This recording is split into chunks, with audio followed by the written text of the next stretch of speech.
Alright guys, welcome back to the channel. This is Matt Weeda, Matt W Fishing, and today I'm going to talk about my practice for Santee Cooper. You know, this time I only gave myself about 3 days, and it turned out to be like 2.5 days realistically of practice, not even that. And I'll get to that in the video. But day one of practice was Monday. I got to the ramp that we launched out of Takaw Creek. I believe it's John C. Landing. And I'm just going to jump right into it. I knew coming into this event it was going to be a lot tougher than the month before. And that says a lot, because that September event was, the Toyota event was super tough.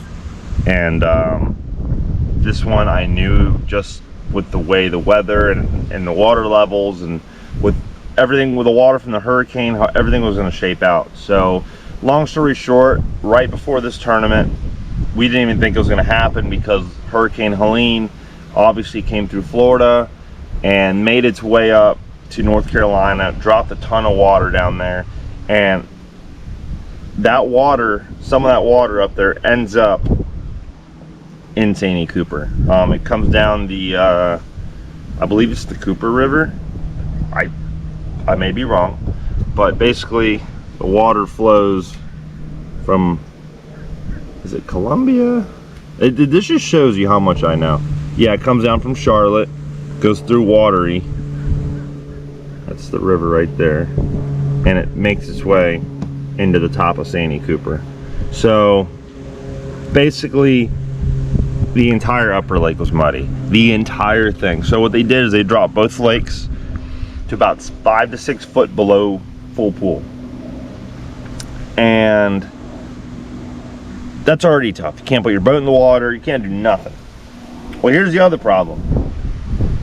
They dropped it because they knew how much water was coming, and props to whoever manages Santee Cooper Lakes, because they did a great job of predicting the amount of water that was going to come.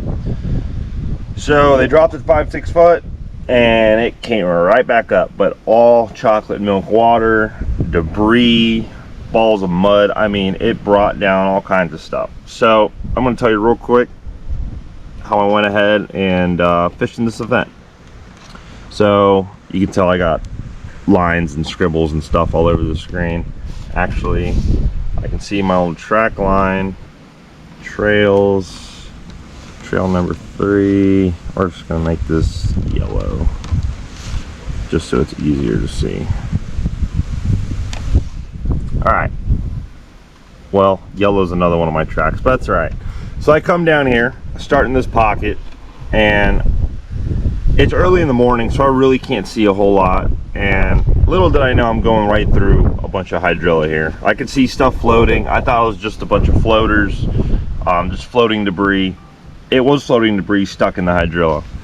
And on the outside edge, I'm seeing a bunch of bait pop. Everything's out towards the blue, which is 15 plus. And so I go down through here. I throw a spinner bait. You can see I jump back on I jump over to this side. I go down the whole back of this pocket. I fish my way out, and I'm punching, I'm frogging, spinner bait, chatter bait. I mean, I'm trying everything. Nothing. Don't get a bite. I see another boat set up on this point when I was about right here. By the time I worked my way out, I fished my way across. I mean, good looking point, but for some reason Takaw never does it for me. I never usually have any kind of luck in there. So you can tell I peel out. I'm sorry, I gotta change this color because it's the same color as one of my tournament days. We'll change that to green. All right. So peel out. Let's see. And I make my way across the channel. And let me tell you, throughout this, my motor throws a code. I didn't get to see what it was. It was saying alarm. I thought that was weird. Had just got my motor serviced about a month prior, So wasn't too sure. I've been running my boat with, you know, a ton of good success, like no issues. And I couldn't see what the alarm was saying. Anyways, I get across here. This is a little shortcut. You can tell here I have kind of the same issue, and I kind of idle around and get the boat up and going. I think I was talking to one of my mechanics here. So I come across in here, and usually you could run all this. That's what these exit signs are. You can run all this. Well, guys, out here, see these steep contours? All the hydrilla balls and all this grass had bunched up right here on this break, and there was giant, I mean, this was all hyacinths and just blown in, matted up crap. And same thing back in here, but back here there was mud balls, stumps, logs, debris. Everything was washed up in this, so you couldn't just go run through them. This wasn't like Okeechobee. You can't just go plow through a mat. It was sketchy. I mean, there was logs like 2 foot wide in diameter just chilling right there where I usually run the boat. So I kind of pushed through this with my motor trimmed up. You could tell I'm kind of coming through here. I stopped to fish here for a minute, and of all people, I hear a boat running through there. I'm like, no way. There's no way someone's running through here. And I turn around, it's Brandon Medlock, and he's just sending it through there. And I'm like, if there's anyone in this earth that would say, I don't give a crap, I'm gonna run through this, it's that guy. So I'll be honest, he comes in, he runs back here, doesn't like the water, turns around, starts running through here. I'm like, if he's gonna break this open for me, I'm gonna get behind him. So I run through here, and there's spots where it opens up. You could see what you're running through, and I would run around it. Had another issue here with my motor throwing a code. You could see my squiggles here. I kind of idled a little bit. Saw a buddy of mine back here, talked to him for a minute, got back up on pad, ran through here, came through here, and this is where I started fishing. This is I believe this is the first clear water area that I found. I mean, the water, I was literally running, I looked down, I'm like, ooh, this is clean. So I started fishing, and literally, like, first cast, I throw a little trap out, and I catch like a legitimate 6-incher, like a slob. Come through here, punch some mats. I mean, it was all matted up. Punch some mats, pitch around a little bit, throw a weightless ace, throw a frog. Come out here, start throwing a chatterbait, throw a trap some more. Came out here to this point, fish around, and it really seemed like all the bait and all like the main activity, birds, alligators, everything was out here in this deeper ditch. So naturally, I'm trying to go out there. Come on. Trying to go out there, fish in that ditch, fish where all the activity is. I'm like, if everything's out here, the bass are gonna be out here. Never had a bite. So I peel off, I run back through here, run through here, and find my way back into this creek. I believe I didn't see anything I liked because I came in and I turned right around. And I run out, come through here, and I come up to this little bay. And you could tell where the water starts cleaning up. It was right around here. You can see I got a bite there. So I come in, let me see which was my initial lineup. So I come in, there's a boat actually fishing this point right here. So I come in, I sit down, start fishing my way through here, and there's like cheese mats all right here. I frog those, have a fish come up and push water under the frog. That was all I had. Then I pushed way back in here. I mean, the water cleaned up really good back in here. But when I say there was no activity, I mean, it was a dead sea back there. So I worked my way back out, throw a weightless ace, gambler stick worm out here.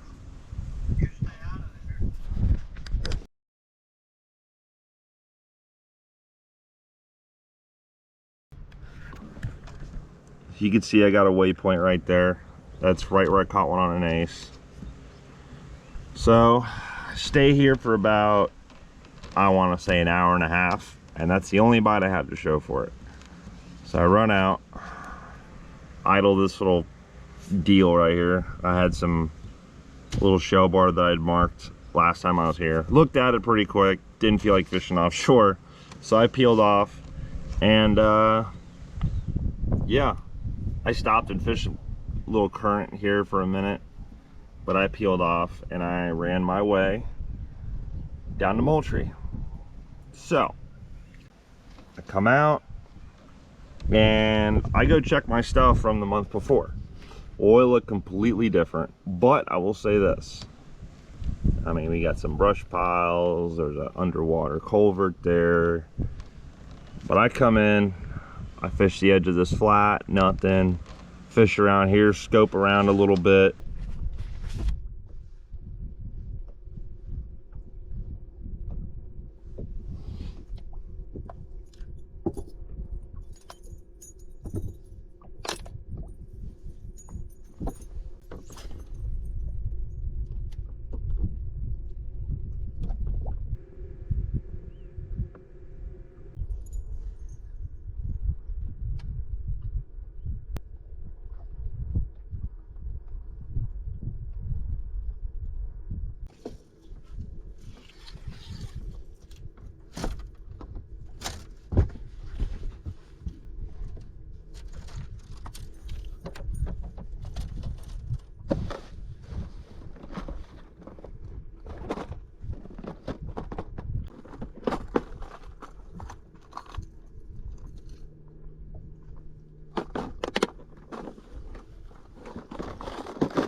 Nothing. And I get right here to the edge of this flat. You can see where the deep water kind of makes like an impression on this flat right here. Well, that's right where my boat was, 366.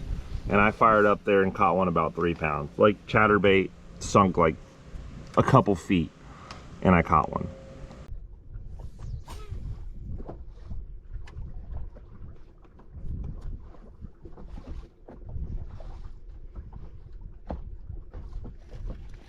No way. Huh. Ate it on the sink.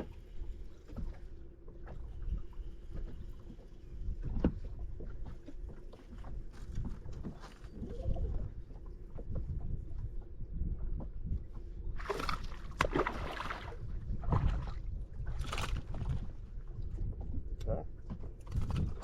Jesus.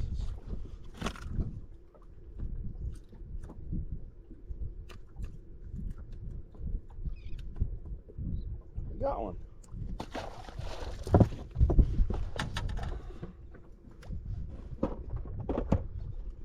And then naturally I go and I follow this ditch. Nothing. Figure it might be on this point. Nope. And come out here. I fish my culvert there for a little bit. Nothing. So I peel off. Come out of this ditch. I'm running a little bit further out just because of that water's a little bit lower and I'm not too sure how the lake's laying out. I run around. That was on the way back. I pull up into this little ditch here, and there really wasn't that much grass out here in front of Duck Pond. There was not much grass at all. I come through here and I get way up shallow. I mean, I'm in a foot of water.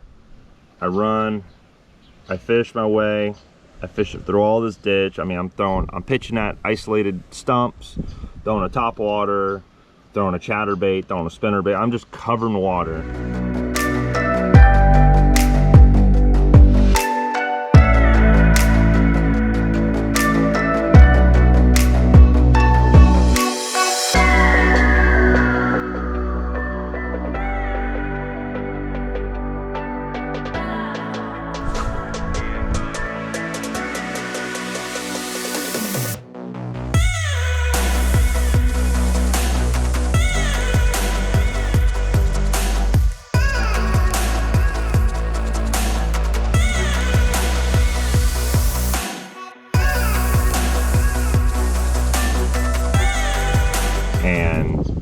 nothing. And I'm idling my way out of here. And I marked this little shell bar. You can tell, I stop, I idle past it, I mark it. I don't know if you guys can see that there. I idle past it, I mark it, I stop, I throw at it, and I catch this one.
So I catch that mega giant, and I'm like, okay, I'm done.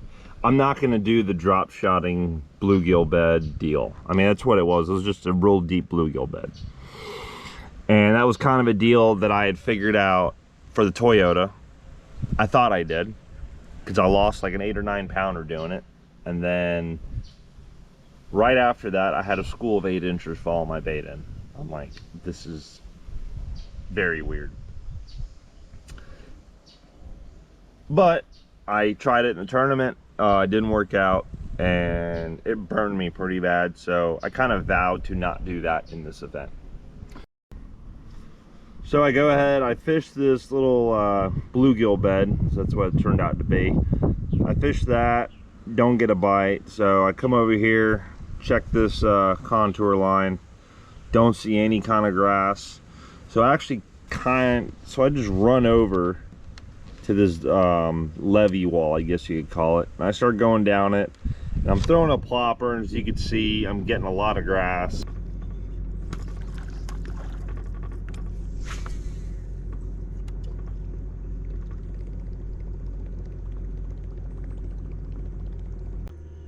Work. All this damn floating grass. Can't make it work. So I switched from a plopper over to a buzzbait. Figured it'd come through the grass a little bit better. And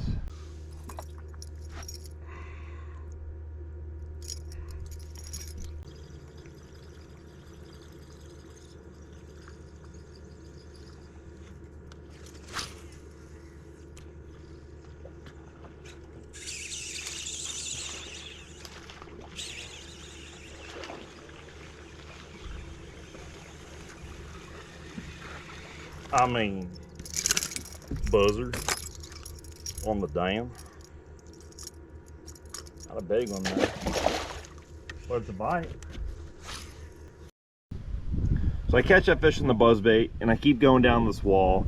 And basically, once I get here to where the contour lines start to widen out, while there is more grass offshore in this area, the whole reason that I was on this wall kind of loses its appeal. Like, there's not as much rock in the water, and it's kind of barren. Like, where the rocks actually come in, it only goes in for like 5 foot, but it's in like 2 foot of water. It's too shallow, it's too flat.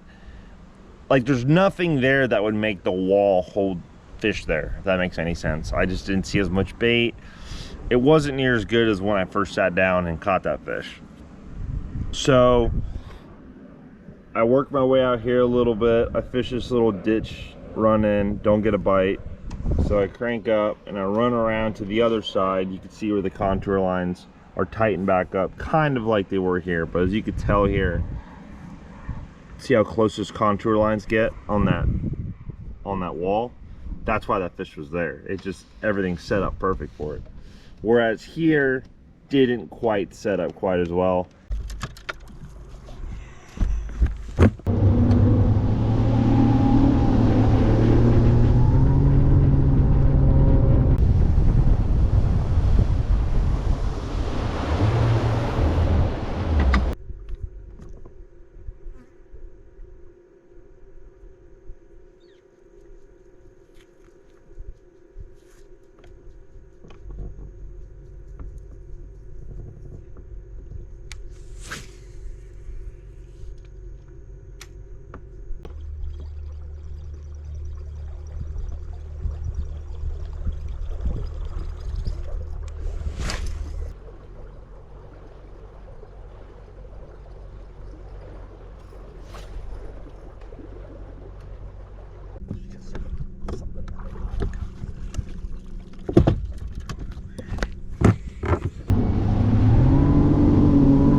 I go down this whole section without a bite.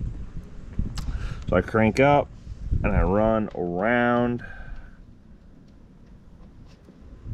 I think I idled this for a second, kind of took a peek at it. Didn't look right. Came down here, fished this for a minute because you could tell. I mean, look at that beautiful ditch. Just runs in there and runs right by that wall. But it still didn't look right, and I didn't see any fish, didn't get any bites.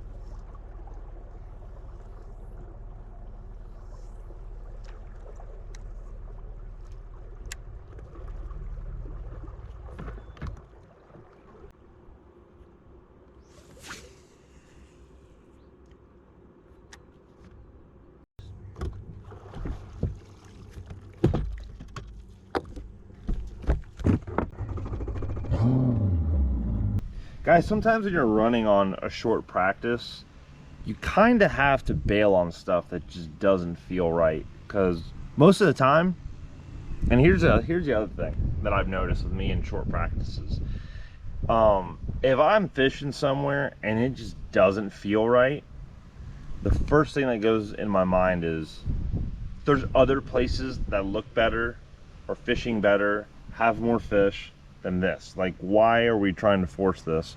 And I immediately pull the trolling motor and I go. When you have a 5-day practice, you're like, you know what, this could suck, but this could be really good. You might have to figure out a real minute detail and figure out what all the fish are biting. Yeah, that like never works for me, and like hardly ever does it work, period. Yet on a 5-day practice, when I have this long, all this time to do stuff like that, I do it. Whereas I have a short practice, I do what I know, and I use my instincts and my common sense, and it always works out. But kind of why I forced myself into having a 3-day practice here. But weather's it's windy, boys. You see all the beautiful leaves that this tree has dropped in here? See if I get naked and chop that sucker down. It's bull crap. But yeah, I tried this, and basically at this point in the day, it was time to go. I run back, I stop on this flat, I just kind of do a circle on side scan, don't see anything, and at that point it was time to go. We went up the canal and called it a day. And that right there, kids, is the first day of practice. I think I'm gonna break these videos down into individual practice days, because this video is probably running, you know, that 25-30 minute mark. So kind of want to make videos to where you guys can watch them and see the whole thing, because if I make this like an hour-long practice video, y'all ain't gonna watch it. So that concludes today's video. Santee Cooper Regional Practice, day 1. Day 2 is gonna be really not a very long video, because I only had about 3.5 hours to fish that afternoon. I'll get into that, and I don't have any footage for it, so there you go. Day 2 is going to be quick, and day 3 will be a separate video, and we'll kind of go in depth of what I see, what I learn, and how I apply that into the actual tournament. But all right, guys, thanks for watching, and day 2 practice video coming soon.